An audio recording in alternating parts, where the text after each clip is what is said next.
But for now, we want to see what is fresh off the press this morning.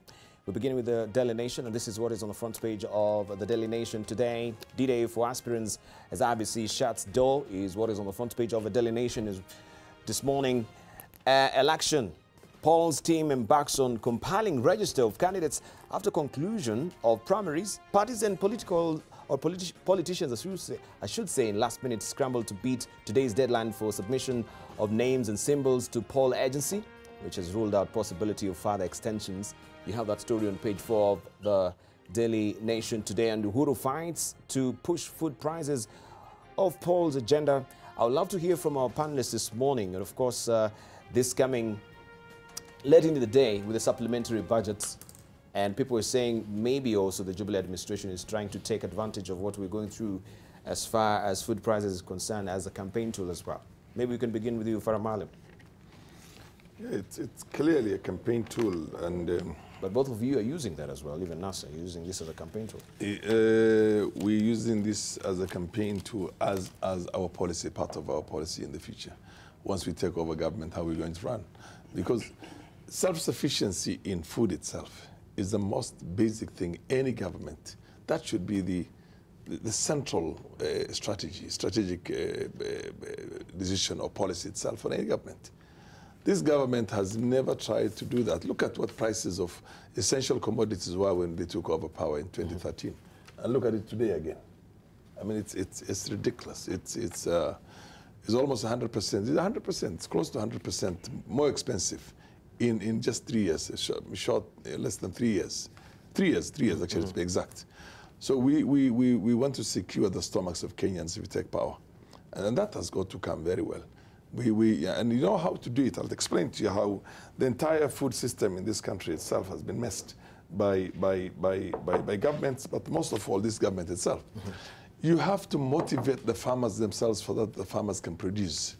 We do not protect our farmers. One, we don't give them, you try to bring them fertilizers, there's all sorts of corruption and big guys up in the system up there trying to make money out of it. So it comes not that cheap to the farmers themselves. And then when the farmers produce, instead of giving them a sustainable price, you say, let the market forces then determine. So a farmer produces, and then he's not able, because there's a glut, because there's a bumper harvest. There's so much of it. Instead of us now taking this thing and putting it as a strategic reserve, and at the same time encouraging the farmers to do the same thing again the following years, the farmer does not get any value for what he did. So what the farmers do is that they go out to other things, floriculture, horticulture, and decide, no, this one, I don't make any money out of it. Then we run into a shortage, a serious shortage and food shortages. Now the politicians, the big guys up there who run the system come in now because they have to import it from outside. That importation from outside then entails them making big monies out of it. This has been the business from independence until today. And you know, and this government has perfected that even more. So that's where the problem is. There are people up there in power do want to see these shortages there so that they can come out there, pretend to be caring about the lives of Kenyans and jump up and down and say, we're going to import food. Right. And put in a lot of money into it at a much higher price than the international market prices. And that way they make money for campaigns and other things. And some, the excuses that we can hear also being trotted by some of these politicians is the issue of drought. That should not even come to the fore in the first place, that a drought should be blamed for all that we're going through with the skyrocketing food prices as well, because we know, and we know as a country we have also the Met Department has been giving warnings as well. So this is ill preparedness from the government, Alice Wahome. Isn't that so? May I first say that I think it's obviously true that the opposition is going to jump onto this particular issue so that they can capitalize or try to leverage on it during the campaigns. And therefore, then it is also in order that, because we are now, all of us, in a campaign mode, but it would be unfortunate to tread issues that go into the core of the living lifestyles and lives of Kenyans through campaign or politicize it unnecessarily. It would, of course, be reckless for any government to sit and not make take intervention measures to address the food shortage. There is no doubt that the drought season has extended, the rains have delayed. And so even the planning aspects of it have definitely been affected. For me, I think the proposal that we look at the way the intervention of bringing the prices of basic food commodities down is in order. And it is not just this particular government. It has happened before. Relief food has been supplied and distributed all through since independence, I think. And it won't stop with this particular season because the weather sometimes comes and leaves very devastating effects to the food crops, to the shortage of water. And therefore, I think that for my colleague here, Farah, to think that we will use it as a campaign tool, I think it is not entirely a campaign issue. It's policy, as you say, need to go deeper so that food shortage can actually be a thing of the past. I think it's food security in this country has not been addressed for a long time. It's unfortunate that sometimes we have to run and at the last moment when people have already either died, animals have also died through weather, bad weather, shortage of water, pastures. We need to come up with big pans, water pans, conservation mechanisms that will increase our food. Why we haven't succeeded that? I think we also must agree that we are a developing nation, and sometimes, however much you want to apply in money, money is never enough. Now, as parliamentarians, we know that actually you agonize in terms of budgeting. The items that come to the table that you need to prioritize. Debarl, I think the country must know that we need to put in more money to the government table as Kenyans. All right. Taxation needs to be addressed properly so that every Kenyan can contribute to the national revenue. All right. So we didn't ever have enough money. But why is it that we normally have this hyperinflation when we are actually going towards general election? If we may have back even to 2013, even to 2007, there is bad manners. That's the point I wanted to. There is bad manners with our traders. Is it bad manners with our traders, or this is actually also bad manners some persons really gaming the system? Because first of all, if it was not the spooked shilling that we saw, that towards the end of 2013, I think, right, that we had the dollar against the shilling, having a wide berth of margin that we were really struggling with our export as well. And this was just too close to the general election for a while. Are people gaming the system to actually get money to campaign the election? Election period, I don't think it's necessarily looking for money for campaign. I think there are traders, there are commercial merchandises that are hidden, that are temporarily withdrawn from the market. Because during elections, there's a lot of political opportunities, business opportunities. But I think we have also traders that actually do bad practices, and we need to expose them, Debarl. Not necessarily the government, because some of these traders run amok during election period, and they want to make capital during this period. They want to put government under pressure. The price of commodities, like now, how would there not be sugar in the market? It's a deliberate effort by traders to actually hide it and then hike it during this particular period. Of course, there is a political element there. I think there is a political element. Some people are trying to capitalize on this particular issue so that they can actually get leverage, political mileage against this particular government. That's my assessment in terms of way forward. All right, you agree with the assessment, because even with the dollar, the way it was very turbulent when we hack back towards the 2013 general election as well, this was purely artificial, right? And this was a creation also from the political machinery of this country as well. Debarl, nothing is a higher priority than food.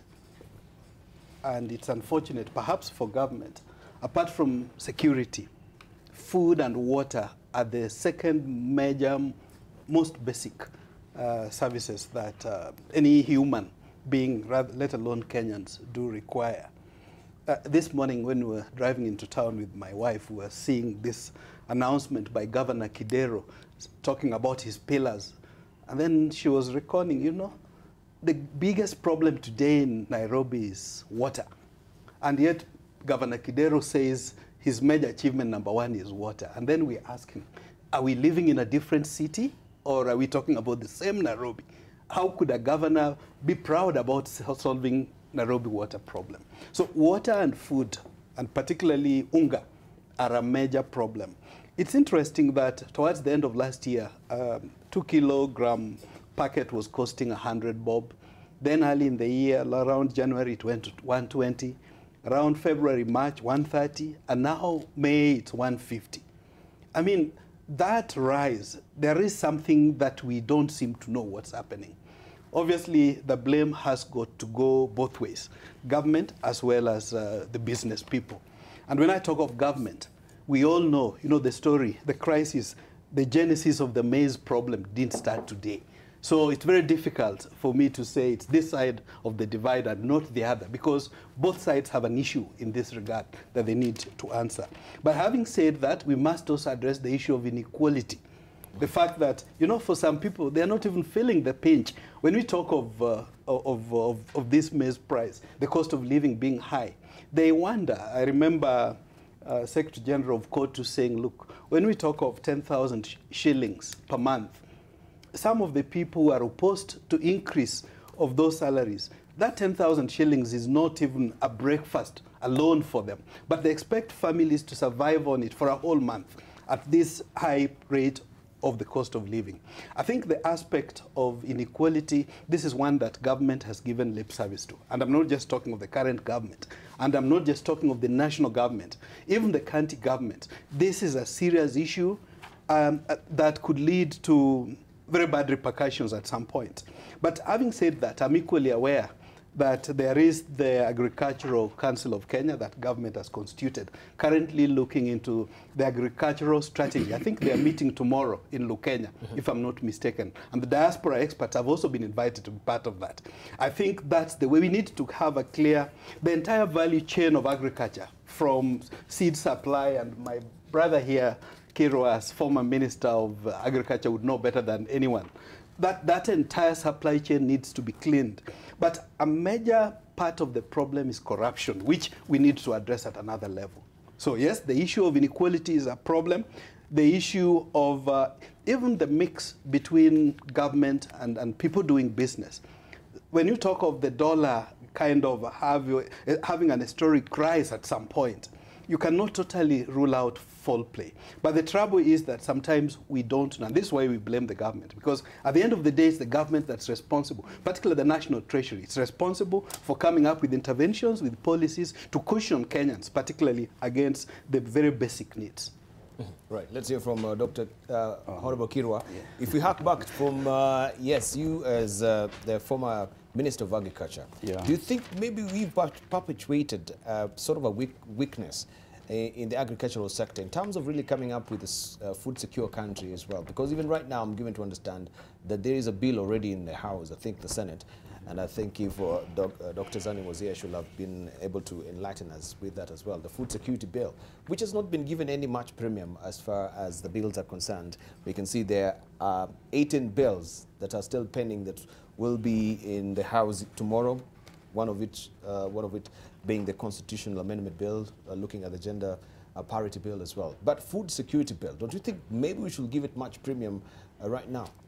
Well, Debarl, let's remind ourselves that food security is a basic ingredient in our constitution, the Constitution of Kenya. Right to food is something that is in the constitution, and any other subsequent legislation will be subordinate to that provision of the constitution. And given that, and also let us allow ourselves to define what food security means. It is accessing the right amount of food with right nutritional value, and also in a sustainable manner, so that in a way that every day you must be going to bed as a Kenyan that I've had enough food, I've gotten the right nutritional value, and have a chance of getting another meal the following day in the same manner. Now, the really basic problem is the depressed production and lack of market dynamics on the part of the government and those who are in charge of food production. Usually when people talk about food security, they think of fertilizer. Fertilizer is just a component of the food security complication. There are other inputs like seed and other inputs like the cost of machinery, credit services to the farmers, pricing mechanism when farmers offload their produce to the market. What are the prices? What are the dynamics in the market? Why do you stop farmers exporting to Uganda when there is a glut in Trans Nzoia or any other part of this country, only for the importation to be done against the wishes of farmers? Number three, when we blame it on drought, how about the cost of fish? Was there drought in Lake Victoria such that fish is more expensive today than it was last year? These are some of the things we should ask ourselves. And it takes us back to the issue that we've been borrowing almost at an alarming rate for the last 4 years, from 800 billion to 3.8 trillion. That has an impact on the strength of the shilling and the capacity of that shilling to purchase goods and services from the market. And that explains part of escalating costs of food and other items in our market. It's not food alone, it's only that food is the most immediate, but almost everything else is more expensive. Even tires, anything that you buy from the market is more expensive than it was 4 years ago. Finally, it is also important to inform ourselves that it is not all governments. The Kibaki administration that was part of the first 5 years, we moved our production from 25 million bags to 42 million bags. And when I left the ministry, under strategic grain reserve, we had 8 million bags that was stored, which is enough to feed this country for more than 3 months, under which you can do importation. And throughout that period, we only imported 100,000 bags of maize, less than 1 million. So at times, it takes the management of the ministry and also the government. Now, finally, on this issue of food, there is more politics than dynamics of production. Yes. People play a lot of politics. People make money because of importation, whether it is sugar, whether it is rice, whether it is maize. They make money. And that's why we are suspicious on the eve of elections. We are now talking about importation. Why didn't we do that importation at the beginning of this year, when we knew last year there was depressed production in the critical parts of this country, such as Trans Nzoia, Uasin Gishu, Lugari, and West Pokot? These are some of the things that we should ask ourselves, that when we fail, let's not blame it on others, or we make general statements that this has been the case all the time. Right. But let's talk about also the seedlings and the fertilizer, because we've heard from other quarters that what the government bought for the farmers as well, in terms of seed and the fertilizer, that really failed. The seeds failed, the fertilizer also were not of good quality as well. This year, I don't know about this year. Last year, the fertilizer that we got from National Cereals and Produce Board was a disaster. You plant with fertilizer, 2 bags to an acre. Yes, continue. And at the end of the day, the maize that comes out of that place is like you never used any fertilizer. As far as the seed is concerned, we know in the past, and I can declare again, during my tenure for the 5 years, we never got fake seed in the market. But we know in the past, there used to be what we are calling 6 choge. That is maize from the granary that is turned into seed maize, yes, and produces a dismal performance in terms of production at the end of the season. Absolutely. So these are some of the problems because of unscrupulous businessmen. Last year, 22 officers of National Cereals and Produce Board were arrested because they were trading illegally with the fertilizer that were meant to be given to farmers under subsidized regime. Yes. Now, this subsidy is only a small component of the entire total fertilizer that gets to the market. So what happens? Immediately the subsidized fertilizer is depleted from the market, the farmers face the wrath of the businessmen. We end up at 4,000, 3,200, when the subsidized one should be less than 2,000. Right. So these are some of the problems that we are faced with. You know, here in Africa, we live on less than $1 a day. In Europe, those people, they subsidize their cows by 2.5 euros per cow. And yet here, we are living under less than $1 a day. So what is important is for us to see how do we address this issue of food security. How can we do it? We have to look at the total chain. from seed to seed. And in between, how do we amplify on where we do well? And we have also to zone. You find in some places in Kenya, Makueni, all over, you find them planting maize when they can deal with livestock, fruits, and vegetables. Places like Muranga can do better in coffee and tea, depending on which side, whether it's Madioya, the lower sides, they can do better in coffee, and even some other areas, they can do better with other crops like pineapples. What we need to do is to tell our people that crop zoning is a reality that we must embrace. Because at independence, this country did not have a problem of food security, and yet we are living under colonial government. All right, but we had also from the National Strategic Reserves as well, the National Cereals Produce Board, you know, warning that yes, the levels of the strategic reserves also has really significantly fallen. Because this they was never last bought. year. They never bought. Because what they decided is that they were waiting for this importation. What you need to do when they are harvesting in places like Trans Nzoia, suck the maize from the market, store it in better conditions. For your information, we lose 8 million bags of maize because of post-harvest challenges. Because when we store in a granary like mine, there are so many vermins that come and devastate the granary. But National Cereals Produce Board has a capacity of more than 8 million bags to store and to keep them in good condition for 3 years. All right, so this is just a pure failure from government. Even if you're coming up with a supplementary budget, this should not even be called for in the first place. Let me tell you, Debarl, you can come up with the best plans. Kirwa has been the Minister for Agriculture. When it comes to strategic plans that are there and policies to give us that food security, they are there, and they're the best. But who does that? You see, look at this. First of all, we put in our own strategic reserve at a very low rate. No country in the world puts a strategic reserve as such a vital mainstay. Actually, it is our staple food. Maize is our staple food. You don't put it for 3 months. 3 months is too short a period. We should have had it for not less than 6 months, or maybe even extreme cases up to a year. That would have increased that strategic reserve from 8 million to 16 million to 24 million. And when did we start having this 8 million? I remember it as far back as more than 10 years ago. Why do we have to have still the same amount? The population is increasing every day. Our population is increasing at the rate of 3.5% per year. So how can you have the same strategic reserve that you had 10 years ago, again having the same again 10 years later or 15 years later? That is a problem. One, we set it low. Two, we're not increasing as the population goes on because we took it a short period of time. Three, profiteering. This is where you are missing out. Profiteering.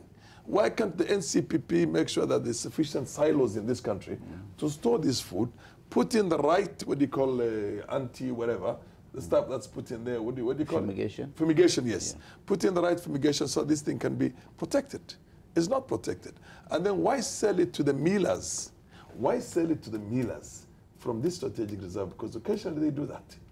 And when they sell it to the millers, they now suppress the farmers, what do you call, the stock of the farmers, and then the millers go back to the farmers and depress their prices.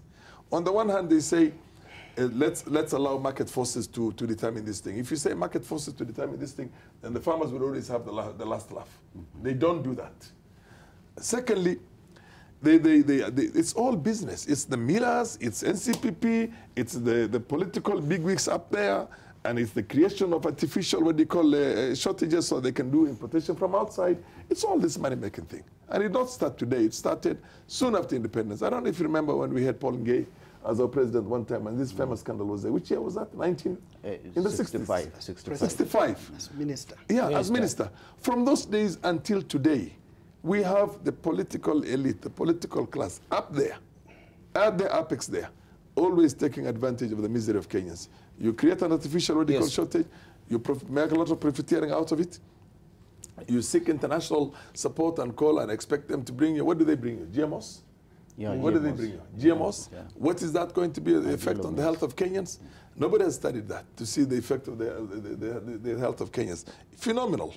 So everything there is got to do with profiteering. All right, so and unless we have the right people in there who care about Kenyans, look, You think it's easy with all these structures we have in Ministry of Agriculture, all these institutions, CARI and what have you, and KEFIs. That's another question we need to ask ourselves. KEFIs, let me just finish this. KEFIs and all those things.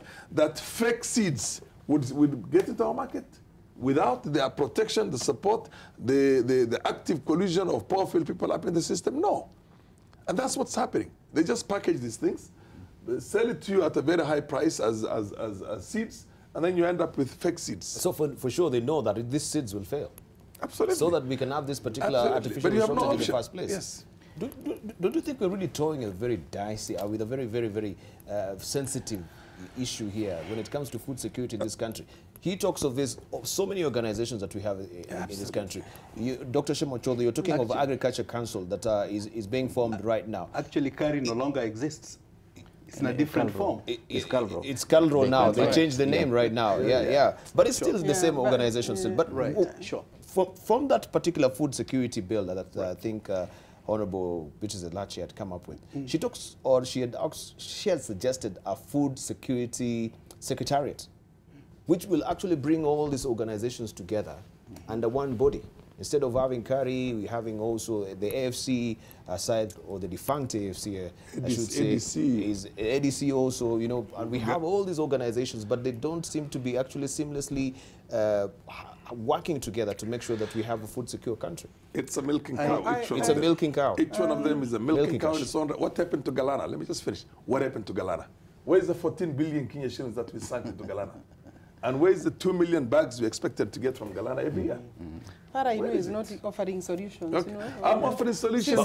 Since they went into opposition, they have never offered and you see, the moment you talk we should about ask probing questions to this, because we should be talking about buying a maize flour right now at 180 shillings. I think that must come down. We've actually stashed away a lot of money to the Galalo project for us to have actually, you know, slash of maize in the fertilizer importation, right, Galana, everything. Debarl, I personally don't think the problem is just the institutions.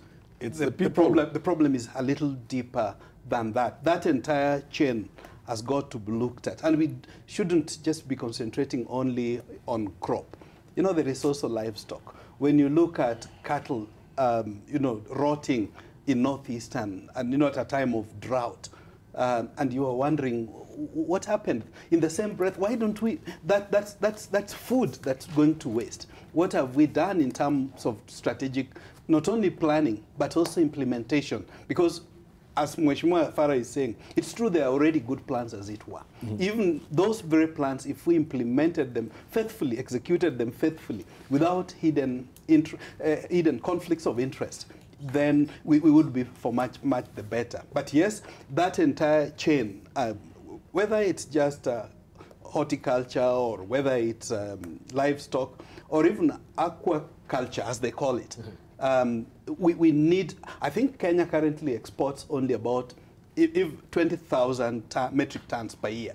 And yet there is a market demand of 300,000. So there's a huge opportunity. But of course, even before we talk of exporting, there is enough fish in the lake and in the sea that we would be taking advantage of in terms of providing staple food for our people. So clearly, it's an issue of leadership here.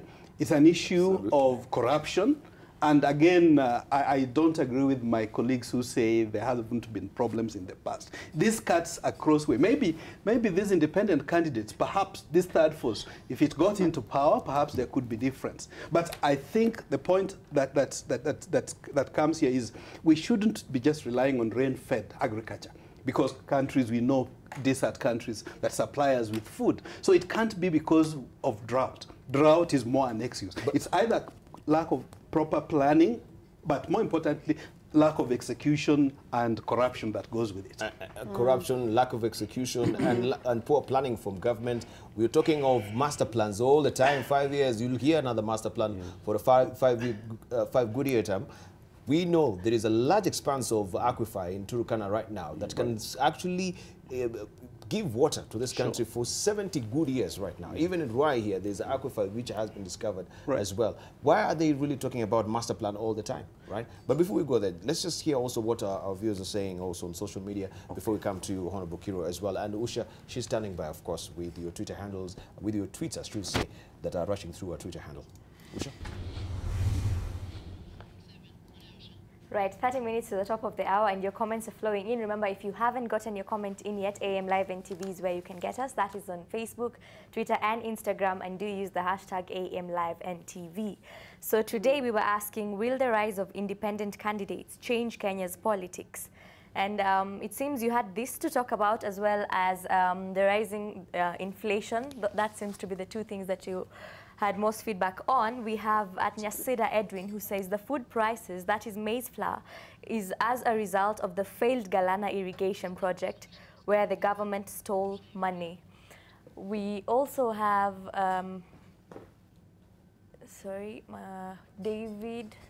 David, who says Kalonzo, Mudavadi and Raila have no moral authority to talk about the food crisis they failed to address as ministers.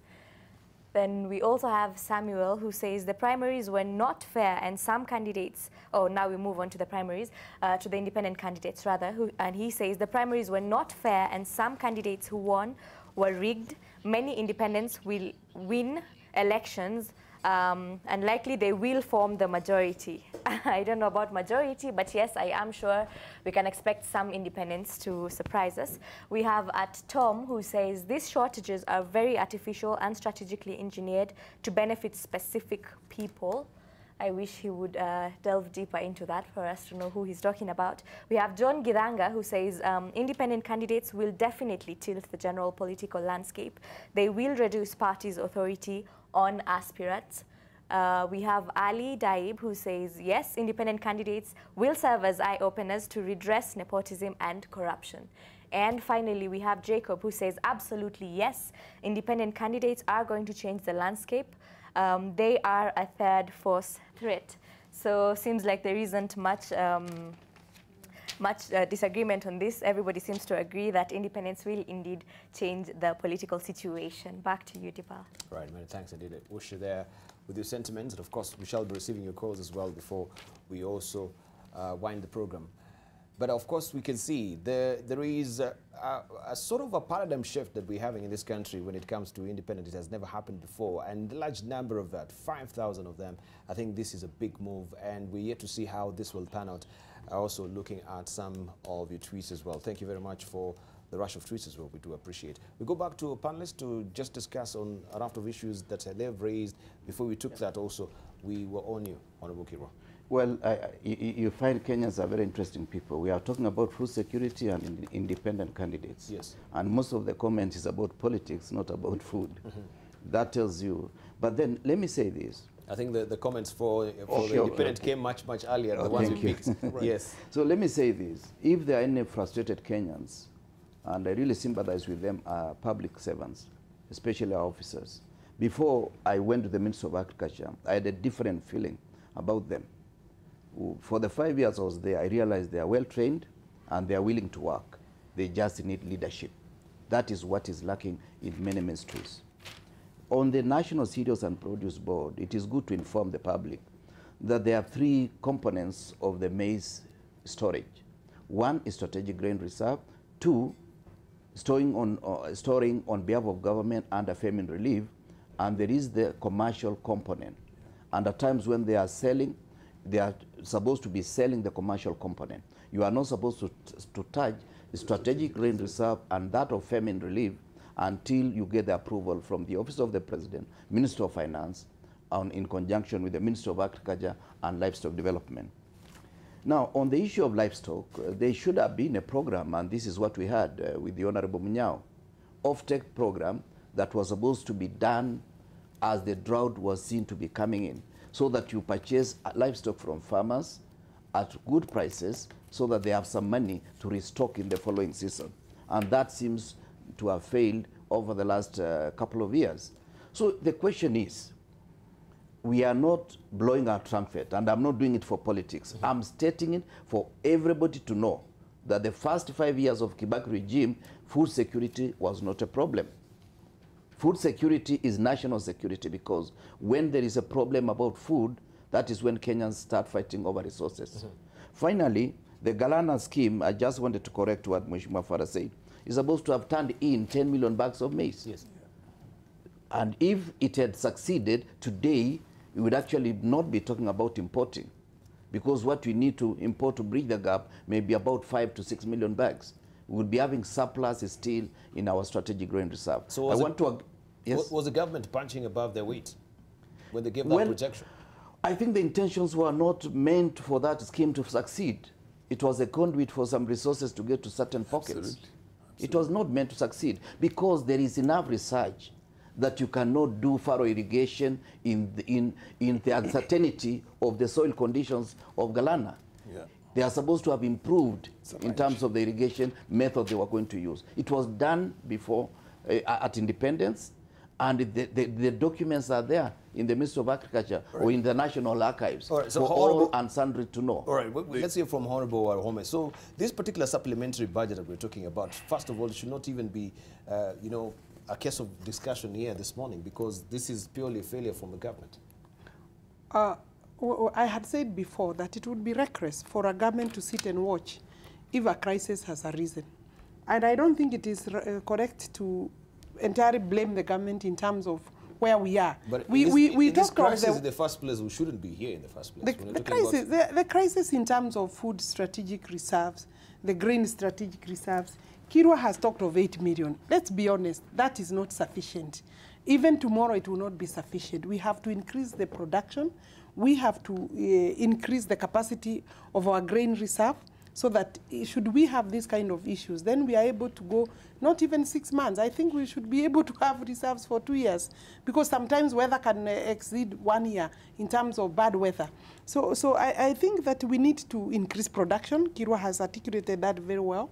We have to raise capacity, but also the planning aspect, and I agree, we have to provide money now to address the crisis, because Kenyans want the food to, I mean, it is very clear that the unga has to come down, bread has to come down, sugar has to be available and has to come down in terms of costing.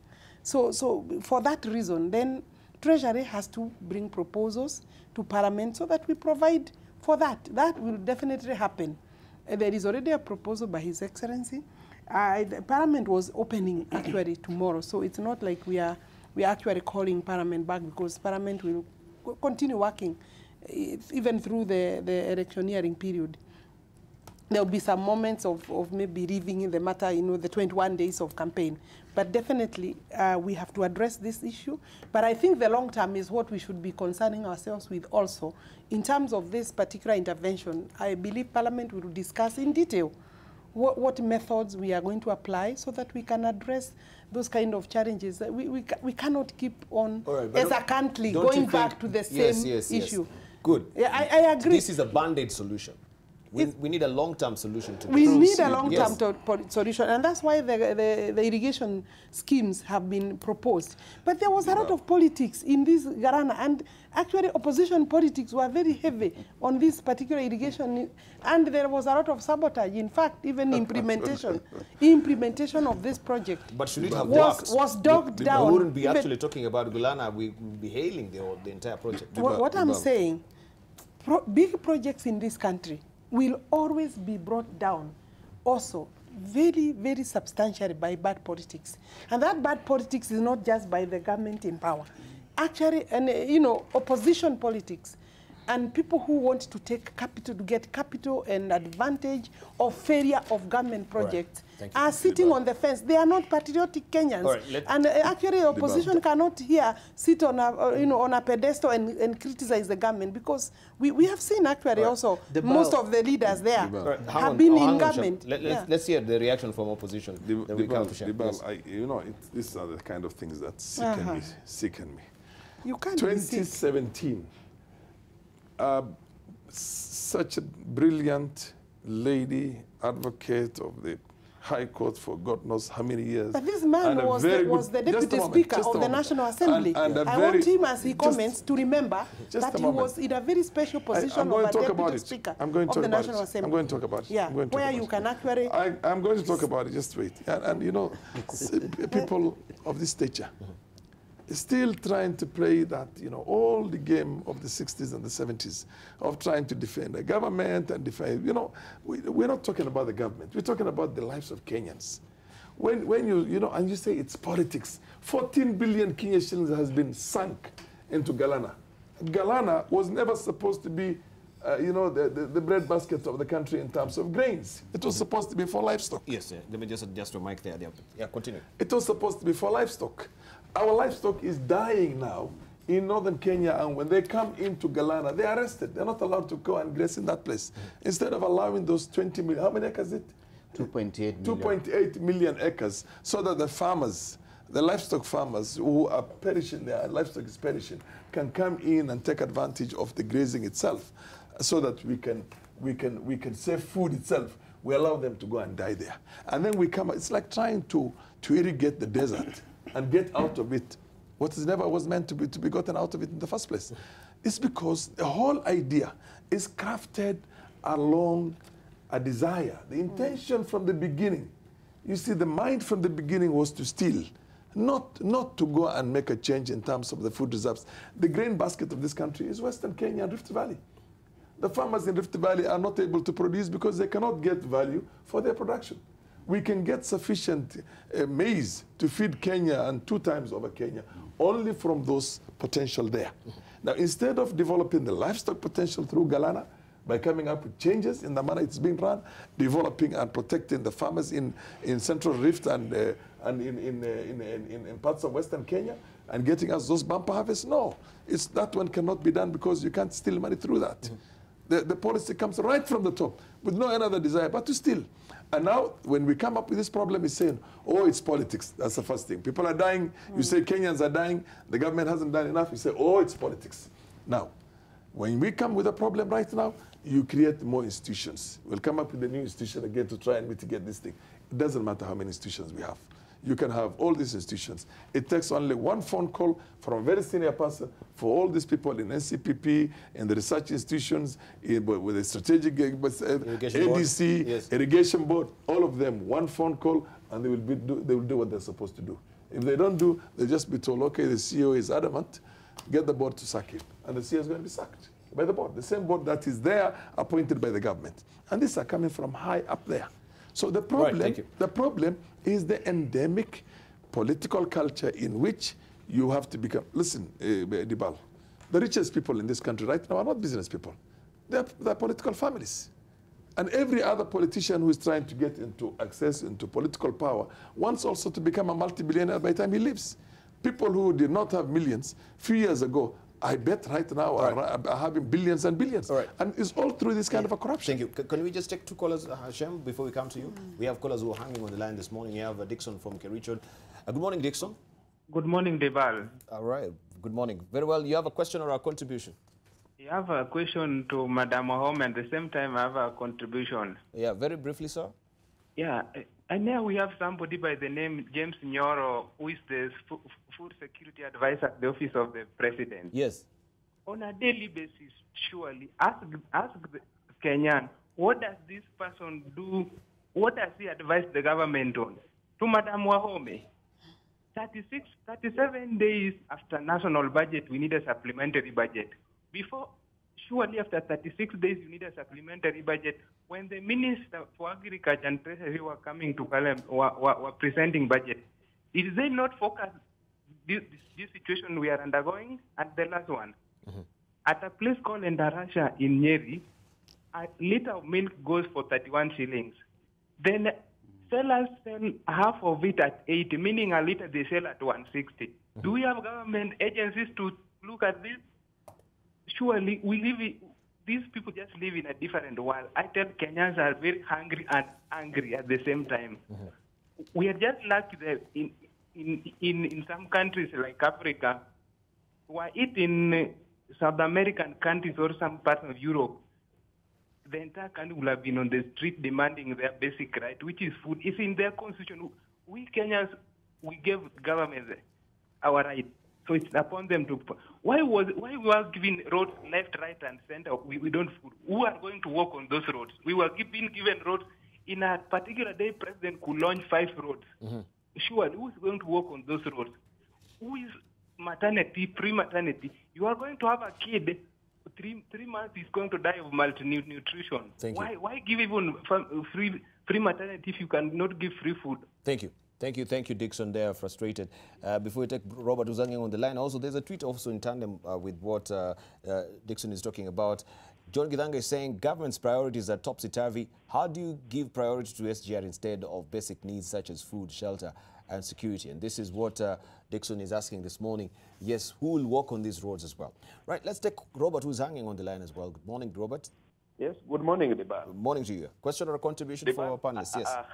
I want to say hi to all your parents. Hi, guys. I'm speaking with you, Debarl, right now, this morning. Yes. And I'm a shopkeeper. Yes. Here in Nairobi. I want to tell you the crisis of hunger that we are experiencing now. I know as I speak, Farah Maalim can concur with me. He is aware of all his brothers who are doing business, distribution, the business in Isili, Diamond, Maitaji, you can name them, the big distributor. But the question about hunger is, if you go to distributor one, you get a bale of hunger. Distributor one is selling it at 1,900.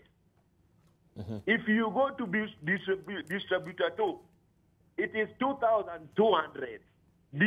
Distributor three, it is 2,300. Distributor four, 2,500. What is happening? We can't be having a market where the market is not dynamic, nobody is controlling but dynamic. When when you go to the part of the government, I just beg the Debarl, you get me just only 1 minute. Yes. When you go to the part of the government, you will hear the claim games. Ya kwamba opposition walikuwa kwa serikali. Wakati prime minister and mheshimiwa nani Kalonzo walikuwa kwa president. Yes. Hata Ruto na Uhuru walikuwa kwa the same president. So this blame game should stop. And again, another question I want to ask. Yes, the last one, sir. Has failed us concerning the primaries. Yes. We want to know, we have not been seeing what happened with the primaries of Honorable Duale. We have not seen where he got his certificate and where he participated in the primaries. No media has aired that. And we are seeing him starting echoing to other people where Kenya has experienced problems. Thank you, Robert there from Nairobi. Let's take our last caller, Walter from Makueni. I think that's a good fodder for Farah this morning. Walter, good morning. Hello, good morning, Walter. Hello? Well, I think the reception is right. Just tone down on the volume in your television, sir. Just reduce it so that we can hear you clearly. Hello? All right. I'm afraid we'll have just to drop that call because the reception is a bit very spotty. Let's hear from Shem, then we'll come to you, Farah. It's important that Robert says our key problems, issues of security. Allow me, I won't leave without saying last night, or rather, yesterday, my own sister, I have only one sister, was attacked at night with a gun and a pistol put on her that we've been sent to kill you. They spared her because they looked at her hair, they said, how old are you? 65 years. You're not the kind of person we come to kill. I'm not sure whether it's just criminal or political or whatever it is, but the insecurity problem. When I spoke to the chief, he said the previous day, actually there was sort of a village in Wahome Bay County which was terrorized. So the issue of insecurity is major, and it's unfortunate we don't have sufficient time to talk about it. But coming to the aspect of food security or insecurity, it's very unfortunate that this is coming a month or two after a budget speech, whereby Kenyans were celebrating because we expected the cost of these basic commodities actually to go down. Instead, the reverse is happening. But I want to agree with my sister that when you are in a crisis, a national crisis, proper real leaders and statesmen and women put aside their partisan problems. Say, how do we come together as a nation to resolve this problem that's facing Kenyans? Many Kenyans go to supermarkets, shopping, and we know the problems they face. I think, I'm hoping that when Parliament convenes, and I'm glad Parliament is reconvening, one thing they would do is perhaps look into what is happening. Maybe a special committee. Of course, I know Parliament doesn't have enough time because everybody's mind now is set onto elections. But we need to find out what is it that's happening that's creating this problem. How can it be immediately called to resolved? Maybe the president should call the presidential candidate of NASA. Sit down, can we find, even as we do our campaigns, we can't do campaigns or politics with people's stomachs and security. How do we find a solution even as we compete? And having said that, I want also to give government credit. One thing government has done, this government, is some of us have always asked, why must we import fertilizer? Can't we manufacture fertilizer here? We are glad there's already a fertilizer production. But still, it's also shadowed in mired in a lot of other problems, corruption and so on and so forth. And also having said that, I want to disabuse people who argue that we can't hit roads, we can't hit rail and so on. We cannot belie the fact that we need infrastructure, even to move those products. So this must go hand in hand. I'm not saying that we should forget about food and But in terms of prioritizing, what should have been the sequence? That they both go hand in hand, Debarl, because you need, even if we have food in Western, if we don't have roads, how do we transport it? But for now, the immediate solution we need is how do we bring down the cost of living. And finally, I know in about 2 weeks' time, the East Africa are holding a meeting, the East African Manufacturing Summit in Kigali. One of the major issues is how do we promote agro-processing, production of our own. So I agree with those who say we need to address the entire value chain, but we must have immediate interventions to relieve Kenyans of the problem. Let's hear from Kirwa as we also prepare winding shots. Well, I just wanted to advise my colleague here that there is no fertilizer manufacturing. We don't have the capacity, nor do we have the market. You cannot manufacture fertilizer. It's like really starting a posho mill that you're going to do 2 kilos a day, and you expect that to give you profit. What is there in Eldoret is fertilizer blending. And it's also mired in a lot of challenges as to whether it will be able to sustain the market requirements. Number two, the 1 million acres, in my opinion, should have been zoned throughout Kenya. They should have gone to Kisii and said, okay, what's the best crop for Kisii? What's the best crop for Makueni? What's the best crop for Keyo Marakwet, where they can do a lot of mangoes because of the diurnal temperature? Marakwet Valley happens to have the best. So instead of just dumping all the money, Galana should have been more of livestock, the way Mheshimiwa Farah said. So these are some of the issues. My good friend James Nyoro must have given the best advice. Nyoro went to the best schools. We happen to have shared the school, and later on subsequent to the best universities. But you see, the advice is as good as the recipient. It is not really the advisor that matters, it's the recipient of that information and how that information is translated into action. That's what I was saying. There is a serious problem. Many civil servants who are well trained and we have used a lot of money, who experienced, they do not have people to advise because of political interference. Right. Maalim. You see, exactly as he says it, we have experts in every field, the best, some of the best in the world. Yeah. Do we care about what they tell us, the advice they give us? No, we don't care about it, because these guys who are there taking the final decision on this thing, the bottom line is, what is in it for me? What money is in it for me? If there's no money in it for them, listen. If you can get sometimes a donor who is willing to pump in $100 million, $150 million into Northeastern Province, for example, I remember there was a case like that. They look at it sometimes, the Treasury, and say, what is in it for us? No, the donor himself is going to be managing this thing, and they don't care about it. So we got the first mess as far as the fertilizer is concerned by putting in a ghost fertilizer factory, the Kendren, you remember that? Yeah. That was in 1970? Yeah, about 78. 78, Kendren. We're still paying that debt, am I right? Yes. We've been paying that debt up until, well, we're still paying it. We took money ostensibly to put up a fertilizer factory here. In the 70s, a lot of money. The thing was never there. The project was a ghost project, and we're paying the money. We're paying the debt now. You cannot put up a fertilizer factory in a place like that. First of all, the major ingredient into a fertilizer is the byproducts of a refinery, am I right? Those petroleum byproducts of a refinery. That's why Saudi Arabia is one of the biggest producers of fertilizer in the world. Our refinery has collapsed.